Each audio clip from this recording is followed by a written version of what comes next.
Selamat datang di saluran YouTube Dewi Surya 2. Kami harap kita semua dalam keadaan sehat untuk dapat menjelajahi sejarah kerajaan yang pernah berdiri di Nusantara yang tentunya menarik bersama channel kami. Mari berinteraksi bersama kami melalui kolom komentar, tekan tombol like dan subscribe agar tetap terhubung dengan konten menarik kami lainnya di masa mendatang. Mari kita mulai penjelajahan sejarah kerajaan di Nusantara ini dengan topik terbaru kami, sejarah agama Hindu pada suku Tengger. Masyarakat Tengger memiliki hubungan historis dengan Hindu. Hal ini tampak dalam hubungan antara nama Bromo dengan Dewa Brahma dalam agama Hindu. Gunung Bromo menjadi tempat pemujaan kepada Hyang Widi dalam manifestasinya sebagai Dewa Brahma. Bromo juga digunakan sebagai tempat penyucian para arwah untuk bisa naik ke hayangan. Selain itu, masyarakat Tengger juga erat kaitannya dengan kerajaan Majapahit. Selain keberadaan prasasti Walandit II, banyaknya alat yang berasal dari kerajaan zaman Majapahit yang masih dipakai para pandita saat upacara menjadi bukti akan hal itu. Alat-alat itu antara lain Prasen Brangka 1242 1352 Saka atau tahun 1321 dan 1440 Masehi. Keadaan Tengger pada abad ke-16 sulit diketahui lantaran minimnya data dan bahan informasi yang diperoleh. Meski demikian, dalam Serat Kandah disebutkan adanya seorang guru agama yang sempat ikut berjuang melawan musuh Majapahit. Namun, karena kegagalannya, keraton-keraton yang dahulu berada di bawah pegunungan Tengger dibongkar. Penghuninya diusir. Memasuki abad ke-17, situasi politik di Pulau Jawa saat itu berubah dengan perpindahan pusat kekuasaan Jawa dari pesisir utara ke selatan. Sultan Agung kala itu memperluas kekuasaannya dari Jawa Tengah ke Jawa Timur, yang pada akhirnya sampai ke daerah Tengger.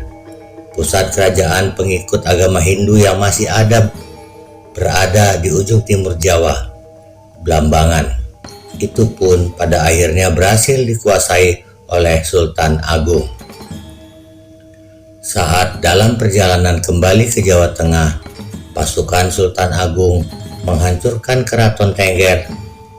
Meski demikian, pasukan tetap membiarkan masyarakat Tengger dengan identitasnya.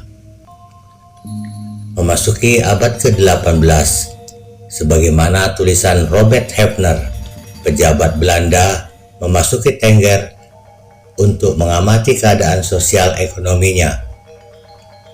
Pada tahun 1785 didirikan sebuah pesanggerahan di Tosari. Saat itu mulai ditanam sayur mayur dari Eropa dan juga Amerika.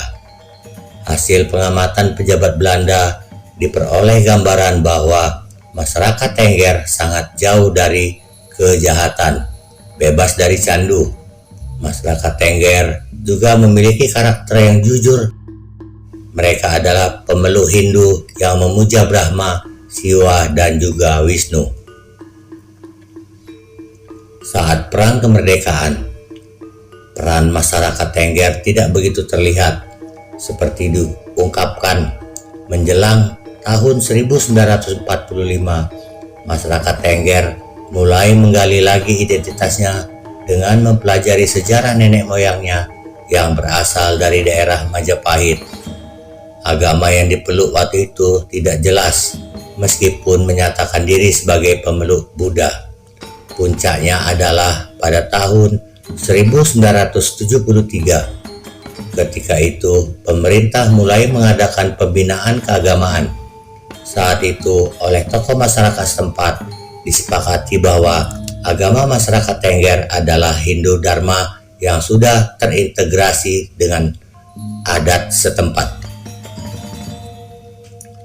Penjelasan tersebut sejalan dengan penuturan Sutomo, sang dukun pandita suku Tengger.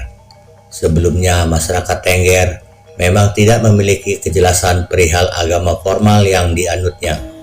Tetapi saat ditanya tentang agama yang dianutnya, masyarakat spontan menjawabnya sebagai pengikut Buddha. Kendati mengaku sebagai penganut Buddha, tidak satupun yang pernah membaca Tripitaka, kitab suci agama Buddha. Begitu juga dengan Siddhartha Gautama, tokoh pembawa ajaran ini. Masyarakat Tengger tak begitu memahaminya, termasuk soal biksu. Mereka juga tidak tahu itu dulu ketika sebelum tahun 1965 pemberontakan PKI, jelas Sutomo. Pasca peristiwa pemberontakan Partai Komunis Indonesia, situasi politik saat itu berubah. Pemerintah menghendaki adanya kejelasan mengenai agama para penghuni pegunungan Bromo Semeru ini. Atas aturan tersebut, sejumlah tokoh Tengger kala itu menghendaki Buddha Tengger sebagai agama formal mereka. Pemerintah sebenarnya tidak mempermasalahkan hal itu, dengan satu catatan, keyakinan itu tidak bisa dibawa keluar dari daerah Tengger. Dengan kata lain, agama itu dilarang dikembangkan di wilayah lain, khusus diperuntukkan masyarakat setempat. Hingga kemudian pemerintah menggelar pertemuan dengan melibatkan sejumlah pihak, seperti Kementerian Agama, Kejaksaan, hingga Kehakiman Republik Indonesia. Lalu disepakati untuk melakukan kajian sekaligus penggalian dari sisi sejarah dan budaya tentang agama yang dianut warga Tengger. Dari sana dipastikan bahwa semua ritual keagamaan yang dijalani masyarakat Tengger sama sekali tidak berkaitan dengan Buddha. Sebaliknya, tim pekaji juga mendapati bila ritual-ritual itu lebih dekat dengan agama Hindu, lengkap dengan dukungan bukti-bukti formal yang melingkupinya, seperti perlengkapan perayaan upacara yang biasa dipakai dukun pandita, sama dengan yang dipakai para pandita Hindu di zaman Majapahit silam, termasuk juga mantra-mantra atau doa yang dipanjatkan dalam gelaran kegiatan, di mana dalam rapalan doa para dukun banyak menggunakan istilah-istilah yang jamak dipakai dalam agama Hindu, seperti Bitoro Geni atau Brahma, Betoro Banyu Dewa Wisnu, hingga Betoro Angin Dewa Siwa. Sejak saat itulah Hindu disepakati sebagai agama masyarakat Tengger. Terima kasih telah menonton video kami di saluran YouTube Dewi Surya 2. Semoga Anda menikmati video yang kami sajikan. Jangan lupa tekan tombol like dan subscribe agar tetap terhubung dengan konten menarik kami lainnya di masa mendatang. Sampai jumpa di penjelajahan sejarah lainnya. Salam sejarah dari Dewi Surya 2.